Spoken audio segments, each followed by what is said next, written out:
Buenas horas, alumnos y alumnas, y bienvenidas a este tercer vídeo del tema de cerámicas en el que vamos a continuar con la etapa de construcción. Empezamos. En el vídeo anterior te hablé de la cerámica porosa, así que vamos a avanzar para descubrir la cerámica vidriada o impermeabilizada en superficie. Se trata de una variante de la cerámica porosa que se vuelve a cocer una vez aplicado el esmalte sobre la pieza de base o bizcocho. Es decir, en una de sus caras se aplica un tratamiento superficial de impermeabilización mediante un esmalte cerámico, reduciendo su coeficiente de absorción en esa cara. Su principal aplicación son los azulejos, que consisten en baldosas prensadas en seco y esmaltadas, destinadas a los revestimientos de paramentos verticales, pero también encontramos tejas y otras piezas decorativas. Hay que destacar que no son adecuadas para pavimentos por su baja resistencia al desgaste del esmalte. La parte de cerámica porosa cocida se denomina bizcocho y sobre ella se puede aplicar una capa de pasta blanca previa al esmaltado.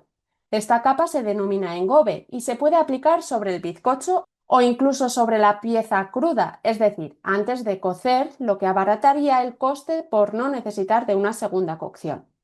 La finalidad del engobe es proporcionar una base homogénea sobre la que resalte el color del esmalte con mayor calidad.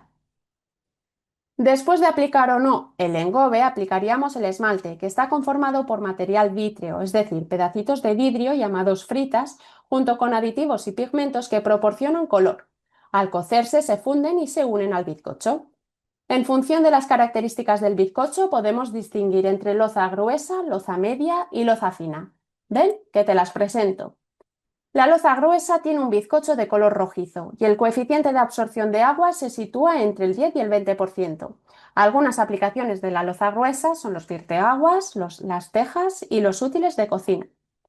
Por otro lado, en la loza media, el color del bizcocho es amarillento rojizo. Su coeficiente de absorción de agua se sitúa entre el 10 y el 15% y algunas aplicaciones son los azulejos para locales húmedos como cocinas y baños y también el trencadís, que es una técnica de mosaico elaborada con residuos de azulejos. Por último, en la loza fina, el bizcocho tiene un color blanquecino debido a su composición. Su coeficiente de absorción es igual que el de la loza media y la aplicación principal de la loza fina es la decoración. Con la loza fina damos por finalizada la cerámica vidriada o impermeabilizada en superficie y pasamos a la cerámica vitrificada o impermeable en masa. En la cocción de esta cerámica se produce el proceso de sinterización y vitrificación, ya que se cuece a una temperatura elevada, a más de 1200 grados centígrados. La materia prima de esta cerámica son las arcillas caoliníticas, la ausencia de carbonatos y los feldespatos como fundentes. Son cerámicas con un elevado grado de compacidad, una densidad aparente entre 2,3 y 2,5 gramos por centímetro cúbico y un coeficiente de absorción igual o inferior al 6%. Este reducido coeficiente de absorción permite aplicaciones en exteriores, como fachadas y pavimentos, incluso con abundante tránsito. Además, su elevada temperatura de cocción se traduce en un incremento de la resistencia mecánica y una reducción del espesor de la pieza. Vamos a estudiar de tres tipos de cerámica vitrificada, que es el clínker cerámico, el grés y la porcelana. El clínker cerámico consiste en una cerámica obtenida a partir de arena silicia, arcilla caolinítica, arcilla ilítica, caliza fundentes y chamota, que es un desengrasante cerámico. Toda esta masa la sometemos a una temperatura de cocción de 1200 grados centígrados y como resultado obtenemos piezas con muy bajo coeficiente de absorción y por tanto sin riesgo de sufrir lesiones por heladicidad o por ataque de sales. Como aplicaciones tenemos ladrillos caravista en fachadas, adoquines para pavimentos y tejas para cubiertas. Si pasamos ahora al grés, podemos observar que su composición varía, ya que aumenta el porcentaje de arcilla y de feldespato. La mezcla se somete a una temperatura de cocción mayor que la del clínker cerámico, por lo que las piezas de grés tienen una elevada resistencia a compresión, superior a los 40 megapascales, y un coeficiente de absorción por debajo del 3%. En cuanto a aplicaciones, podemos encontrar placas para fachadas, azulejos para revestimientos verticales interiores y baldosas para revestimientos de suelo. En función del coeficiente de absorción se pueden incluso diferenciar 4 subtipos de grés, con sus correspondientes aplicaciones constructivas. Otro caso particular es el gresite, que consiste en un conjunto de teselas de pequeño tamaño empleado para revestimiento de piscinas, suelos y paramentos verticales. El último tipo de cerámica vitrificada o impermeable en masa es la porcelana. Se trata de una cerámica blanca de textura fina formada por caolinita, cuarzo y feldespato. Su temperatura de cocción varía entre los 1250 y 1450 grados y se fabrica en un molde. Las aplicaciones principales son la decoración, pavimentos, piezas de laboratorio y sanitarios. Estupendo, hemos terminado con la cerámica vitrificada o impermeable en masa y para comprobar que no te has perdido por el camino, me gustaría que contestaras a la siguiente pregunta. Muchas gracias por tu respuesta. Te doy una buena noticia y es que estamos terminando con los tipos de cerámica, ya que solo nos queda la cerámica refractaria.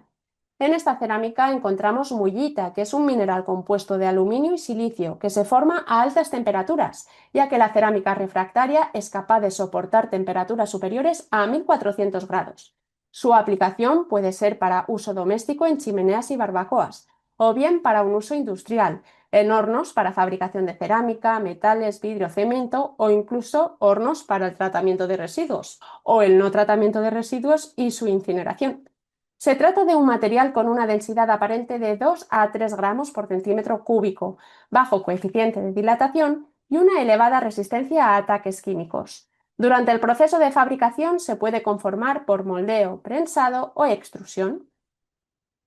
Una vez cubiertos los 4 tipos de cerámica, podemos pasar a los nuevos desarrollos con cerámica, y entre ellos tenemos la gran variedad de colores y texturas que se aplican a las piezas cerámicas, además del uso de piezas cerámicas en fachadas ventiladas, que son aquellas que cuentan con una cámara de aire abierta entre la pieza cerámica y el aislante, como ya estudiarás en construcción. Por otro lado, tenemos las piezas cerámicas extruidas. Y por último, los kits prefabricados que incorporan una capa aislante para imitar la apariencia de una fachada de ladrillo, pero con un tiempo de ejecución mucho menor. Aprovecho para dejarte aquí la diapositiva de las muestras que deberás saber reconocer en el test de identificación de muestras. Fenomenal, para terminar la etapa de construcción tan solo nos queda detenernos en los procesos patológicos asociados a la puesta en obra de la cerámica. Durante el transporte de piezas de la fábrica a la obra se pueden romper varias de ellas, que quedarán descartadas para su puesta en obra. Además, durante la ejecución, un aspecto relevante es el grado de succión de agua de la pieza cerámica, que influye en la selección del mortero para evitar una falta de adherencia e incluso la deshidratación del mortero por una excesiva porosidad de la cerámica. Por este motivo, las piezas cerámicas se suelen humedecer antes de colocarlas en obra. También es fundamental la coordinación dimensional entre las piezas cerámicas y el sistema constructivo para no tener que desperdiciar piezas. Además, el propio sistema constructivo puede producir lesiones mecánicas debido a la falta de apoyo continuo y suficiente para garantizar la resistencia al vuelco y el posible pandeo. Por último, el sistema constructivo también debe garantizar la compatibilidad dimensional y de movimiento debido a las dilataciones térmicas. Estupendísimo, ahora sí que hemos terminado con la etapa de construcción de la cerámica, así que te invito a que completes el tema en el siguiente vídeo. Muchísimas gracias por tu atención y hasta pronto.